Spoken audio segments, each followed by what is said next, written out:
soy Vilta Andrea, estudiante del profesorado de primaria, y en esta clase desarrollaré los aportes teóricos que abordamos en la práctica profesional docente 1. Para empezar, realizamos un primer acercamiento teórico sobre las instituciones educativas, pero antes tuvimos que realizar un recorrido por nuestros recuerdos para escribir nuestra autobiografía escolar. Anijovic nos plantea que a la autobiografía escolar se la consideró como objeto de estudio de las ciencias sociales cuando se la comenzó a considerar como estrategias narrativas fundamentales de la formación docente. Su objetivo es traer hechos del pasado al presente para poder entender y comprender la vida del narrador y el contexto en el que se la relata. En la formación, lo que intenta es conectar el saber pedagógico con la vida personal de los docentes para que ellos se puedan apropiar de su formación, para que puedan explorar sus emociones y para que puedan ver las huellas que han dejado otros sujetos en su historia y cómo eso puede llegar a incidir. Anijovic nos plantea algunas sugerencias o pistas para poder empezar a escribir nuestros propios relatos. Uno de ellos es poder ver algunas fotografías o leer documentos autobiográficos para poder empezar a hacer este ejercicio de análisis. También cuando vamos a escribir nuestro propio relato tenemos que partir de una problemática y considerar nuestro paso por todos los niveles del sistema educativo. Davini nos dice que la biografía escolar es la fase previa a la formación inicial. Todo docente considera la tarea de enseñar como profesión porque está sustentada en un cuerpo de conocimiento y en la acción de práctica. Parte del oficio se desarrolla en la vida laboral. Es por eso que Davini nos plantea que la formación inicial es una empresa de bajo impacto porque parte de esa formación queda desdibujada cuando uno ejerce la docencia. Las prácticas son complejas, es por eso que en las prácticas de la formación se debe tener un eje central y este eje central va a ser la enseñanza. El futuro docente debe aprender a enseñar. La enseñanza siempre es sistemática y tiene una intencionalidad pedagógica. Conlleva que el docente asuma un compromiso ético con sus prácticas para poder comprenderlas y reflexionar acerca de ellas. Para ampliar el concepto de enseñanza, vamos a ver su papel en aulas heterogéneas. Con el formato tradicional, la escuela tenía la idea de homogeneizar a las sociedades.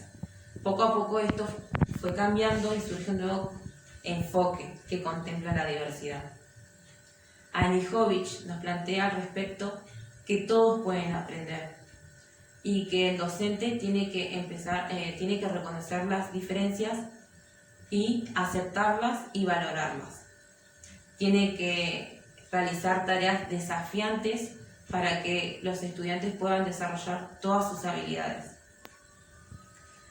Para cerrar, Anijovic nos dice que la enseñanza es la que debe adaptarse a los estudiantes para poder nosotros garantizar la igualdad de oportunidades. Bueno, en la formación podemos privilegiar dos estrategias. Por un lado la observación y por otro la entrevista. Mora nos dice que la observación o el sentido de la observación va cambiando según el momento y esto va a determinar su uso y el modo de observar. Todo observador se rige de marcos y habilidades y con esta referencia este sujeto va a seleccionar un instrumento que guíe la observación y esto va a depender de los propósitos que se plantee. Esto va a dar lugar a dos tipos de observación. Por un lado tenemos los categoriales, que son categorías predeterminadas, es decir, que solamente se va a registrar lo que está en la lista. Y por otro lado los narrativos.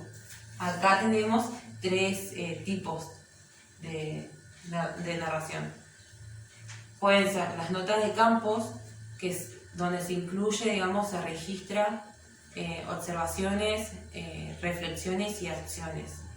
Y por otro lado tenemos los diarios, donde registramos observaciones e hipótesis y sentimientos. Y por último tenemos los incidentes críticos, que son descripciones de hechos significativos que ocurren en el proceso de enseñanza. La observación va a permitir analizar la enseñanza y le va a dar al futuro docente la herramienta, digamos, para poder afrontar situaciones cotidianas que después se les presenten en el momento de ir a dar clases. Bueno, por el otro lado, otra estrategia es la entrevista. Morin nos dice que existen dos modalidades de entrevista. Una es la cerrada y otra abierta. Ambas corren un riesgo. Por ejemplo, la entrevista cerrada corre el riesgo de convertirse en un cuestionario.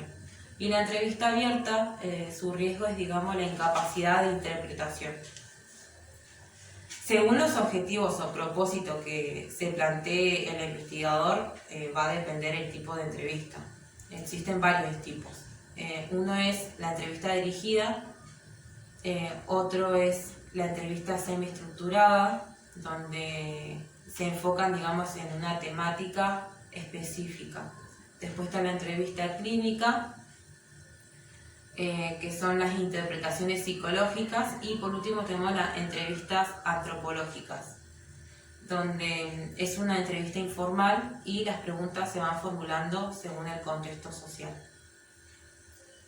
Bueno, la observación y la entrevista son herramientas fundamentales para la formación de docentes. Ahora bien, nos vamos a centrar en conceptos específicos para abordar las instituciones educativas. Lucía Garay nos dice que la institución regula la educación y que está relacionado con las instituciones educativas en este caso, que es algo concreto y visible. La institución a la vez se compone de tres componentes, está compuesta. Instituyentes, que son fuerzas que quieren cambiar algo. Los instituidos, que es algo que ya está fijo, naturalizado, establecido. Y la institucionalización es el proceso, un proceso complejo de lo instituyente a instituido. Con esta línea, Figueroa y Poggi nos dice que cuando pensamos en una institución se nos dio una representación o una imagen. Cada escuela tiene una personalidad diferente y esto se debe a la construcción del entramado del proyecto fundacional de cada institución. Cada institución tiene rasgos de identidad propios y a esto le llamamos cultura institucional. No existe solamente un tipo de cultura, sino que pueden ser varios y esto va a depender de los cambios internos de cada institución.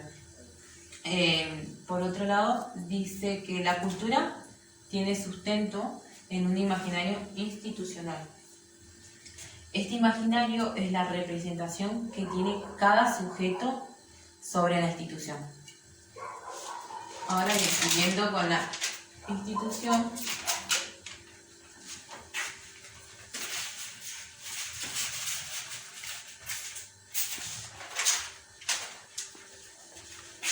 Núñez nos afirma que la escuela es el lugar social de las infancias y que se le ha asignado la función de cumplir con muchas demandas.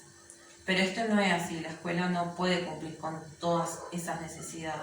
Es por eso que Núñez nos propone el trabajo en red con otras instituciones sociales, pero que esto no sea solamente un traspaso de tareas, sino que trabajen en relación, digamos. Este trabajo lo que va a beneficiar es poder garantizar la igualdad de oportunidades o generar las condiciones para que eso se logre. Y también para, digamos, modificar un poco esto de las clases tradicionales. Bien, hace rato yo mencioné que la institución regula la educación.